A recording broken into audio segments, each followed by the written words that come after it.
the days pass by, things are getting stranger and stranger, at least to me.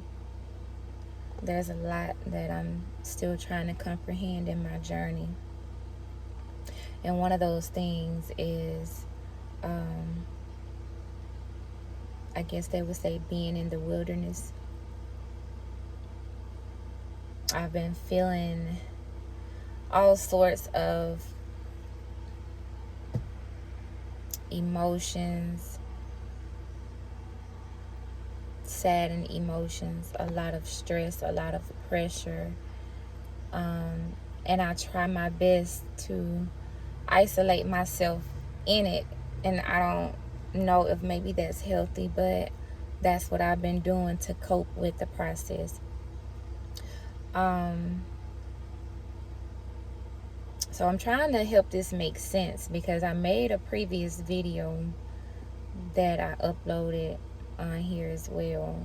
And I kind of went into a scenario about, how God had changed my life and how I went from being in the space of doing witchcraft to letting all of that go and coming into the fullness of God. So I kind of went into some of that there, but I didn't explain the whole story. But to help this video make sense, I had to bring that back up because I can tell that God has me in a place right now, which is the wilderness. And it doesn't feel too good. It doesn't feel too good. And I guess that's where all of the emotions and everything is coming up. But I've noticed, like there's been a lot of situations and circumstances coming at me, things trying me, people being ugly to me, you know, and something that just kind of stuck out for me was when my daughter, she texted me last night. I was currently at a friend's wedding shower, and she texted me about a situation that went on with her dad.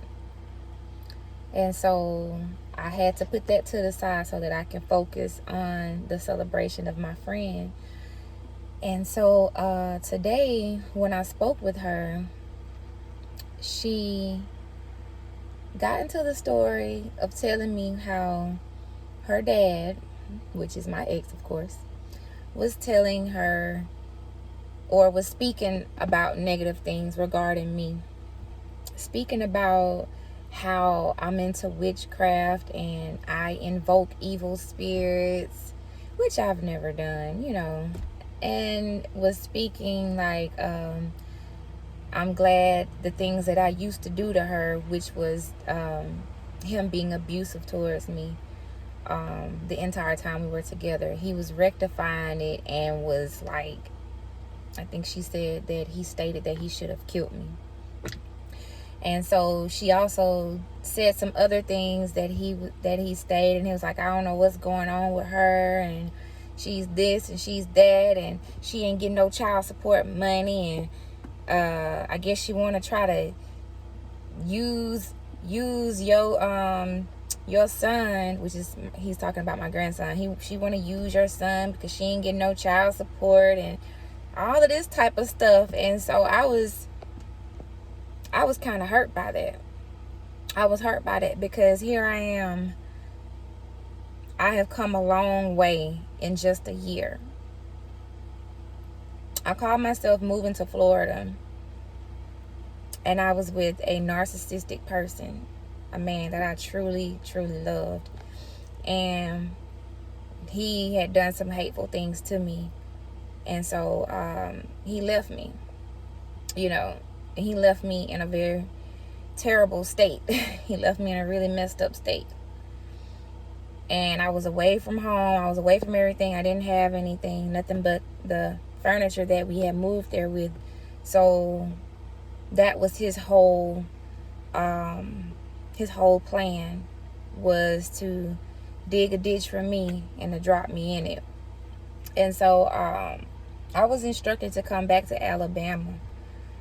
And I did not want to do that because I felt like, this is where I left from. This is where all my pain resides.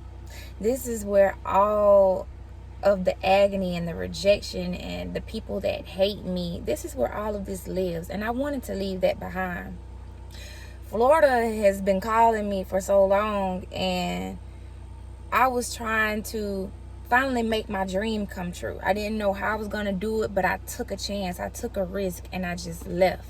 I left everything. I had even left my children here in Alabama with a former friend, just until, I was able to get myself together and get established. But so like I said, the relationship didn't work. The narcissist left me in a complete messed up situation. And so I suffered for a long time. I suffered for a year, mentally and physically, because I had to start all the way over again. So I was instructed to come back to Alabama. And like I said, I didn't want to. But being that it was spoken to me by a prophet, which who I had called my godmother. I just wanted to be, obedient to God's word, because if God was speaking through her, then okay, obviously this is something that I have to do. So I didn't rebel against it. I ended up coming back to Alabama, and I didn't have nothing but clothes in my trunk. I came back here, tried to get my daughter situated. She was about to give birth to my grandson. So we ended up finding a place to live in the country, and this is where we are now. And, at the time, my daughter, she didn't want to listen. She, was still, I guess, trying to figure out what she wanted to do. So she ended up departing from me as well. And so, for an entire year, I was just focused on building my business, trying to make things work, just trying to survive, trying to stay focused on building, and trying to save up an amount of money that will help me get back to Florida. But during my stay here, the whole entire year, I've watched myself go through all these different transitions, all these circumstances, and being pulled away from everything, and just going from one phase to the next. And it's like, gosh, man, life is not fun anymore. I didn't know life was like this.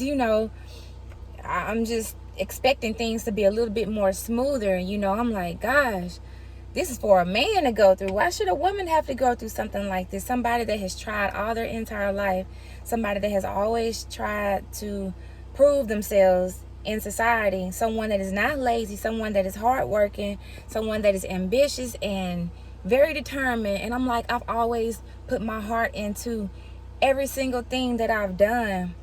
And the moment that I tried to go to Florida, it failed. My relationship failed. Like, everything just failed around me. And so I was just so hard on myself at that time. Like, I don't understand why this happened. Every time I try, I feel like I get kicked down, like something just won't let me thrive.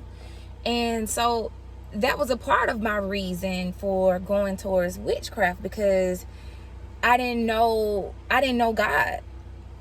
I was raised up in a Baptist church, but I strayed away from the church a long time ago. It didn't feed my spirit.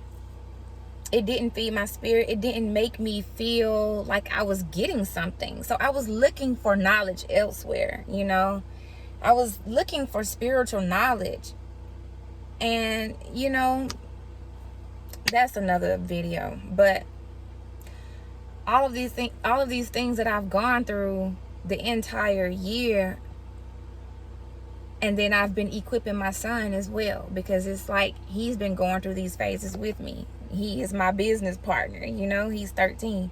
He's my business partner. I've been molding and shaping him, preparing him, and trying to teach him how to be a young man, you know, an independent person. And so I'm not trying to lose my train of thought. I'm just trying to like get everything out so that it can kind of make sense. But, you know, I know that God has been cultivating me ever since we've been here. And so a month ago, my landlord gave me an eviction notice to leave out of his home. So we have, 3 more days to be here in this house. And I didn't really understand why he would do that, being that he knew that we needed a place to stay. He knew that, you know, I was having hard times when I came to this home, you know, because I was led here to this home, and we didn't have to pay anything to move in during the time, because I didn't have a job. When I came back from Florida, I didn't have a job. I didn't have any money. All I had was my clothes, right? So that's when I started my business physically. I started setting up here on my porch, well, in the yard first. We would put a table out, and then as soon as we had enough money, we purchased a tent. So we live right on the road, and people would pass by and stop, and, you know, we would make like $20 a day. So I would just be saving the money, trying to, you know, build it up and try to pay bills and stuff like that. I didn't get any unemployment during COVID, and COVID was going on all this, you know, during this time. So I didn't get any unemployment or anything. They denied me, you know, because I marked something wrong on the process of the application or whatever online, something about being self-employed. You know, I had to put that, you know, it was like asking something about what I did previously or whatever. So they denied me, and like I said, I didn't have any income. But the landlord knew. He knew everything. I told him what had even happened with my ex, you know, what my ex had done to me and things like that. So and now he's asking, well, you know, he had given me the eviction papers for us to move out. And I guess because he's seen that, you know, when the stimuluses were going out and tax time came and things like that, he was wanting more money from me.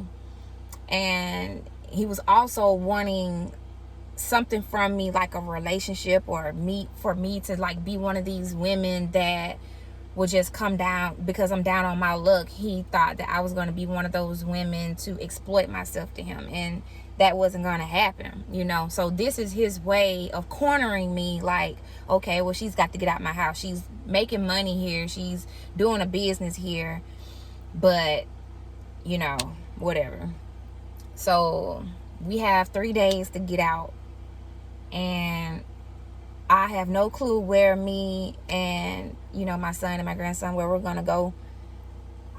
You know, my business, it has tremendously like dropped in sales. I haven't had any customers really. I probably had like 1 or 2 customers in the past 2 weeks.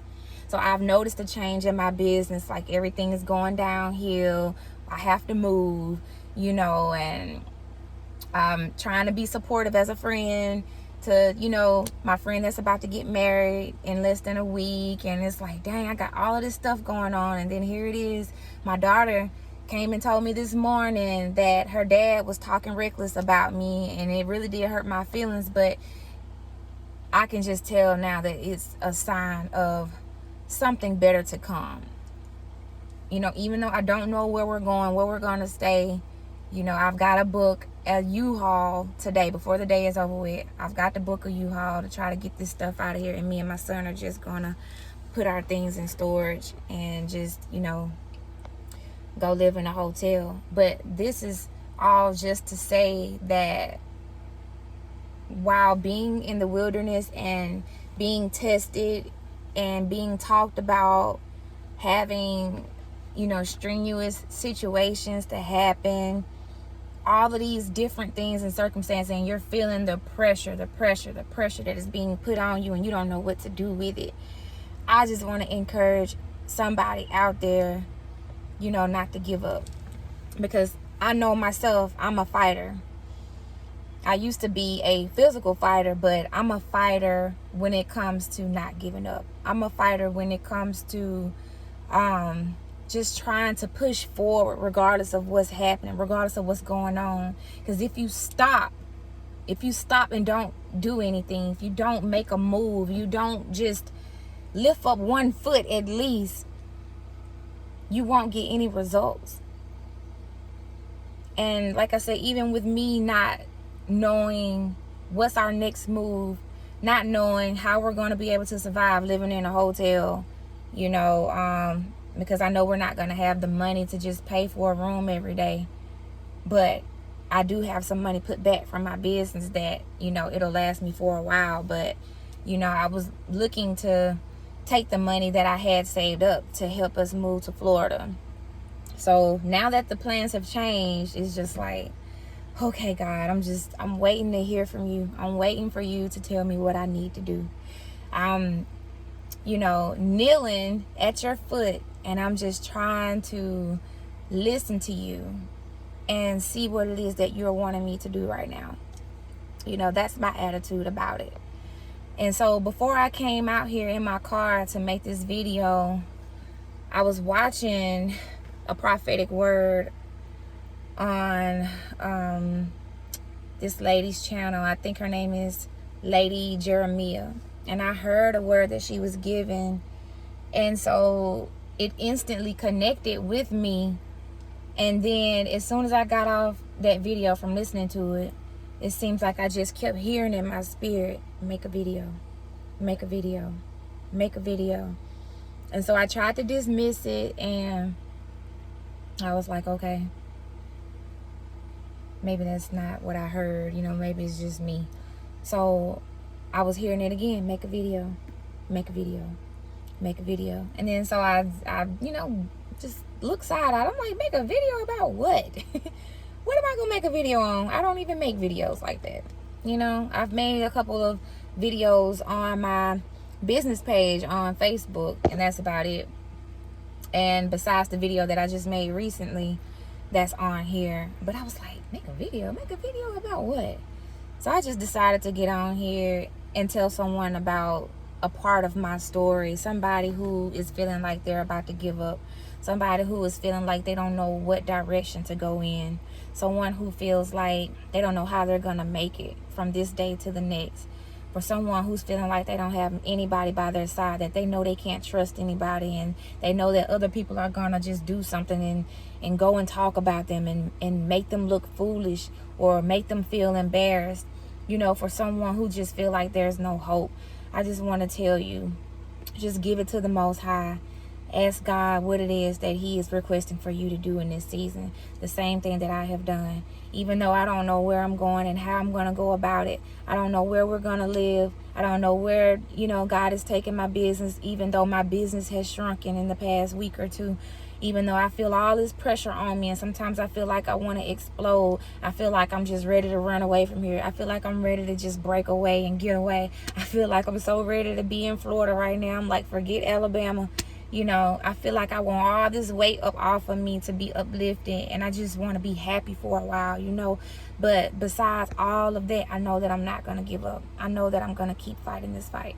So to the person that is out there that is pressing and you're having a thought of giving up, stay focused, stay rooted in God, stay believing. You have to believe that there's going to be a May way for you, okay? So I hope this was able to help someone out here. I love you guys. Have a great evening.